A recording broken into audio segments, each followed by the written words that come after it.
राधा शारदा, आप सबका धन्यवाद देना चाहती हूँ कि आपने हमारे वीडियोस देखे, सराहे, उन पर अपने कमेंट्स और अपने सुझाव दिए। आज हम बात करेंगे उत्तर भाद्रपद नक्षत्र पर। उत्तर भाद्रपद नक्षत्र जो है वो कालपुरुष कुंडली के द्वादश भाव में आता है, तो अध्यात्म उसके लिए स्वाभाविक बात हो जाती है।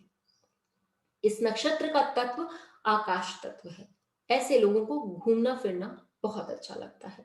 जो मैंने अपने रीडिंग्स में देखा और पाया, मैंने ये पाया कि ऐसे लोग जितना देश विदेश की यात्रा करते हैं या जितना घूमते हैं, उतना उनका जो स्पिरिचुअल कोशेंट है, आध्यात्मिक तत्व उनके अंदर जो है, उसमें बहुत बढ़ोतरी होती जाती है।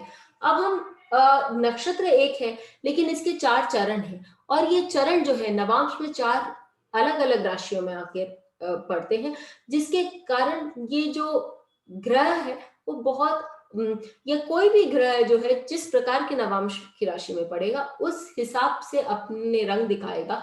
और ये बहुत ही सुंदरता से हमें मालूम पड़ सकता है कि हम किस तरह से और भी फाइन ट्यूनिंग करके इस नक्षत्र की और इस चरण की और इस ग्रह के बारे में बहुत कुछ समझ सकें, बता सकें। तो इस वीडियो में हम उसके बारे में भी बात करेंगे। तो इस वीडियो तो यहाँ हम उसके बारे में भी बात करेंगे। सबसे पहले उत्तर भाद्रपद की जो एक विशेषता है उस पर हम फिर से गौर फरमाएं, और यदि आप लोगों को ये सारी बातें और इससे और भी ज्यादा बातें सीखनी हो और समझनी हो, तो हमारा जो कोर्स है नक्षत्र लेवल 3 जो मूल से लेकर रेवती नक्षत्र तक का है, और हर नक्षत्र पर हम 2 क्लास 2-2 घंटे की लेंगे, तो उसमें भी आप सीख सकते हैं। वो भी आने वाला है वो कोर्स। यदि कोई भी ग्रह जो होता है या कोई किसी का लग्न उत्तर भाद्र में हो, तो ऐसा जो व्यक्ति होता है वो उसको घूमने फिरने का, देश विदेश की यात्रा का बहुत शौक होता है या वो बहुत करता है, और साथ ही अध्यात्म की ओर ऐसे व्यक्ति का बहुत ही ज्यादा झुकाव भी होता है।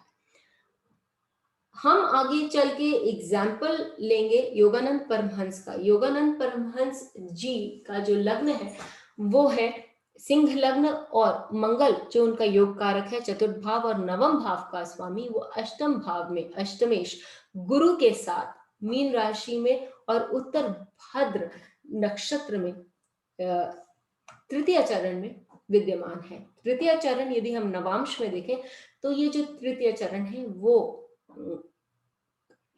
तुला राशि में आता है।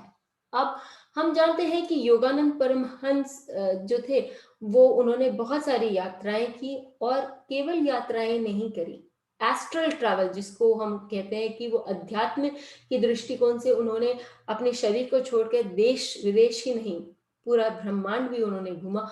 ये सारी चीजें हम उनके नक्षत्र से या उनकी कुंडली से किस प्रकार देखें, तो ये बहुत जरूरी हो जाता है हमारे लिए ये बात जानना कि जब हम कोई भी कुंडली देख रहे होते हैं तो हम काल पुरुष की कुंडली देखें, मनुष्य की खुद की कुंडली देखें और साथ ही नक्षत्र देखें। यहाँ उनकी जो कुंडली है वो है सिंह राशि से बनती है, यानी कि जो मीन राशि है उनके लिए अष्टम भाव होती है। मीन राशि हम जानते हैं कि कालपुरुष कुंडली से द्वादश भाव है। यहाँ अष्टम भाव और द्वादश भाव का बहुत सुंदर मिलन हमें नजर आता है। अब इनमें ये बात कॉमन होता है कि ऐसे में लोगों का जो अध्यात्म के प्रति रुचि जो होती है वो ऑब्सेशन में बदल जाती है, और ये लोग हमेशा अध्यात्म की ओर ही आगे बढ़ते ही चले जाते हैं। मंगल योग कारक ग्रह है तो वो अपना रंग कहाँ दिखाएगा, वो अष्टम भाव में दिखाएगा। अष्टम भाव को और भी प्रज्वलित करेगा इनके लिए, तो वो उनका अध्यात्म था वो बहुत ही गूढ़ होता गया उनके जीवन में। अब जब हम नवांश में देखते हैं तो ये तुला राशि में आ जाता है। तुला राशि जो होती है वो लोगों के साथ आपको एक प्लेटफॉर्म देती है कि आप लोगों के साथ जुड़े और लोगों को अपनी बात बताएं या लोगों के साथ कुछ शेयर करें। और योगानंद परमहंस उन्होंने बहुत देश विदेश में यात्राएं की, जिसके कारण उन्होंने वेदांत के जो बहुत सारी प्रिंसिपल्स हैं, या फिर हम देखें कि मेडिटेशन के बारे में, ध्यान के बारे में उन्होंने लोगों को बहुत सिखाया, चाहे वो देश में हो या फिर विदेश में हो। उन्होंने संस्था की स्थापना करी थी जिसकी शाखाएं देश विदेश में अभी तक है। तो ये हम देख सकते हैं कि नवांश से हमें बहुत सुंदर एक स्थान मालूम पड़ जाता है कि किस तरह से कार्य करता है। मंगल जो है वो भी ग्रह भी हम देखना चाहिए, हमें देखना चाहिए। मंगल जो है वो एनर्जी का ग्रह है, तो उनको कार्य करने की या अपने अध्यात्म में और भी पुष्ट होने की जो शक्ति है वो मंगल उन्हें प्रदान करता है। फिर हम इसी सिलसिले में देखते हैं कि जिस प्रकार ग्रह बदल जाता है और लग्न बदलने के कारण जो व्यक्ति है उनका स्वभाव किस प्रकार बदलता है। पद यहाँ एक ही है, क्योंकि जब हम कीरो का चार्ट लेंगे तो कीरो के चार्ट में भी जो पद केतु है वो इस नक्षत्र के तृतीय पद में आने के कारण वो फिर से तुला राशि में आता है। लेकिन हम ये देखें कि हम ये समझे कि उनका जो लग्न है वो है वृश्चिक लग्न, काल पुरुष कुंडली का अष्टम भाव है, लेकिन केतु जो है वो उनकी कुंडली में पंचम भाव में बैठा हुआ है। पंचम भाव और द्वादश भाव, क्योंकि मीन राशि कालपुरुष कुंडली की द्वादश राशि है, तो उसको हमने लिया पंचम और द्वादश भाव, यानी कि आपको आपके अध्यात्म के लिए एक औधा मिलता है, आपको सेलिब्रिटीहुड मिलता है और आप उस पर बहुत कुछ पब्लिकेशन भी कर सकते हैं, आप बहुत कुछ लिख सकते हैं, क्योंकि पंचम भाव जो होता है वो पब्लिकेशन का भी भाव होता है। साथ ही केतु होने के कारण उन्हें एक बहुत सूक्ष्म दृष्टि भी देता है, जिसके कारण वो बहुत बारीकी से चीजों को देख समझ सकते हैं, समझ सकते हैं।